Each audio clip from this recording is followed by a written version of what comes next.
الحمد لله رب العالمين.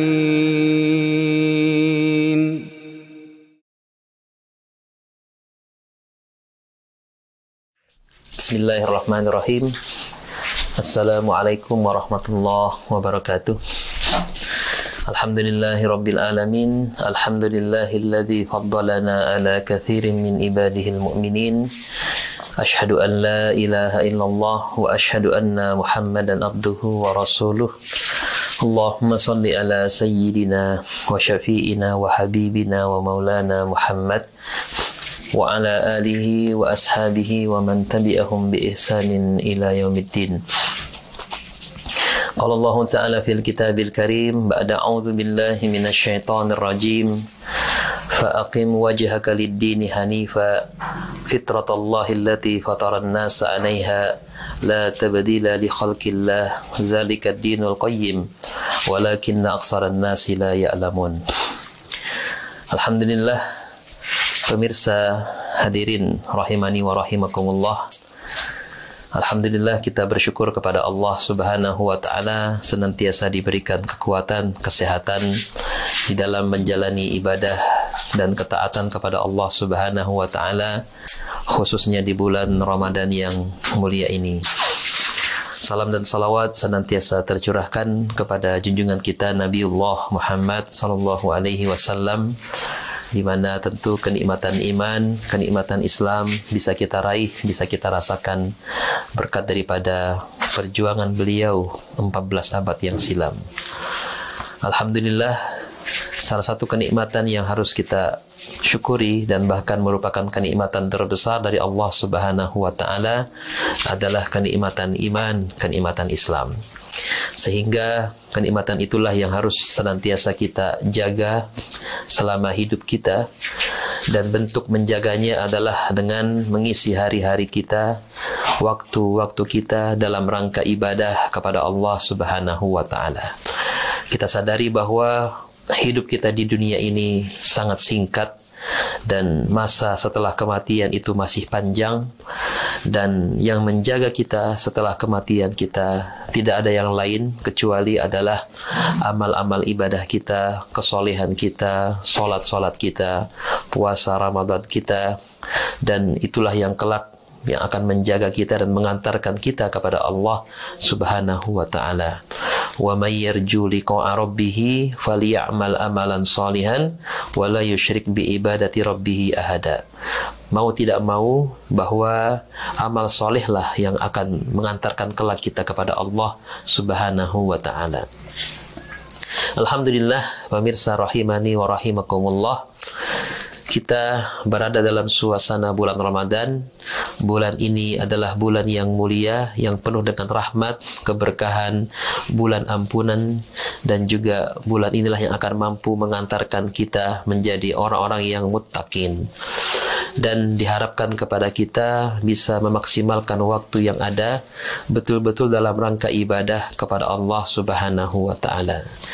Kalau kita lihat rangkaian yang ada dalam rukun sebagai seorang muslim, dari bersyahadat, kemudian melaksanakan ibadah sholat wajib 5 waktu, kemudian melaksanakan sholat, kemudian berzakat, dan melaksanakan ibadah haji, dari rukun yang pertama sampai rukun yang kelima, itu semua adalah rangkaian ibadah kepada Allah Subhanahu wa Ta'ala.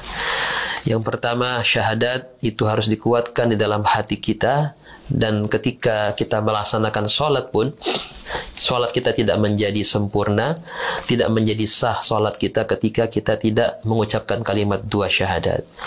Kemudian di dalam setelah kita bersyahadat, setelah kita kuatkan syahadat kita, maka kita melaksanakan ibadah sholat. Ibadah sholat merupakan rukun yang utama sebagai seorang muslim. Ada rukun sebagai seorang yang Islam, ada rukun sebagai seorang muslim. Rukun Islam ada 5. Rukun sebagai seorang muslim itu ada 2, yakni syahadat dan sholat. Karena sholat itu tidak mungkin bisa kita tinggalkan selama kita masih bisa melaksanakannya, terkecuali kecuali dalam keadaan kita tidak sadar, dalam keadaan kita situasi mungkin mengalami sakit jiwa, maka seseorang bisa meninggalkan ibadah solat. Akan tetapi solat ketika dia ditinggalkan, maka dia kemudian harus diqadha, harus diganti. Begitu pula dengan ibadah puasa. Bedanya dengan ibadah puasa, kalau puasa itu bagi orang-orang tertentu bisa diganti dengan fidyah. Akan tetapi bagi orang yang mampu, maka puasa itu wajib. Begitu pula dengan zakat. Ada orang yang tidak mampu membayar zakat, maka dia bisa mendapatkan keringanan untuk tidak membayar zakat. Apalagi dengan ibadah haji. Bagi yang mampu, maka dia bisa melaksanakannya. Bagi yang tidak mampu, dia bisa untuk tidak melaksanakan ibadah haji. Menggambarkan betapa bahwa solat itu adalah hal yang penting di dalam rangkaian daripada rukun Islam kita itu. Kemudian setelah solat kita perkuat, maka diperintahkan untuk melaksanakan ibadah puasa. Puasa juga adalah ibadah. Bedanya dengan solat, dengan zakat, dengan haji, maka puasa ini adalah ibadah yang tidak kelihatan. Solat bisa disaksikan oleh orang, zakat bisa disaksikan oleh orang yang menerima zakat kita, apalagi ibadah haji. Maka kemudian ibadah puasa itu betul-betul murni ibadah yang hanya kita dan Allah saja yang tahu. Ibadah yang betul-betul bersifat ruhaniyah. Ibadah yang kata Allah Subhanahu wa ta'ala, ibadah puasa itu milikku dan aku yang akan langsung sendiri membalasnya. Sehingga ibadah puasa ini adalah ibadah ruhaniyah, ibadah yang bersifat private, yang bersifat individual kita kepada Allah Subhanahu wa ta'ala. Dari rangkaian ibadah itu, ya, dari salat sampai kepada haji, itu adalah rukun yang utama sebagai seorang muslim, seorang yang mengaku beragama Islam.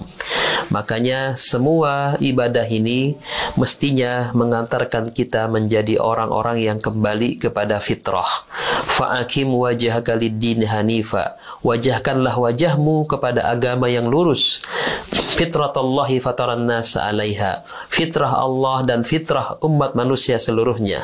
La tabdila li khalqillah. Tidak ada perubahan di dalam ciptaan Allah Subhanahu wa taala.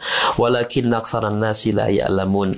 Akan tetapi kebanyakan manusia itu tidak menyadarinya, tidak mengetahuinya. Sehingga ibadah puasa itu sejatinya adalah dalam rangka mengantarkan kita kembali kepada fitrah kita, kembali kepada fitrah kita sebagai hamba Allah Subhanahu wa ta'ala. Wa ma khalaqtul jinna wal insa illa liya'budun. Dan tidaklah Allah Subhanahu wa ta'ala menciptakan jin dan manusia kecuali semata-mata untuk beribadah kepadaku. Inilah fitrah kita. Sehingga diharapkan di bulan Ramadan ini kita kembali kepada fitrah kita sebagai hamba Allah Subhanahu wa ta'ala. Karena kebanyakan manusia lupa, lalai terhadap jati dirinya, lupa terhadap fitrahnya sebagai hamba Allah Subhanahu wa ta'ala. Makanya kemudian di ujung daripada ibadah Ramadan kita melaksanakan namanya salat Idul Fitri, satu perayaan, satu bentuk kesyukuran bahwa kita telah kembali kepada jiwa kita yang fitri, kepada jati diri kita yang fitri, yakni sebagai hamba Allah Subhanahu wa ta'ala. Barangkali demikian yang bisa kami sampaikan, kurang lebihnya kami mohon maaf.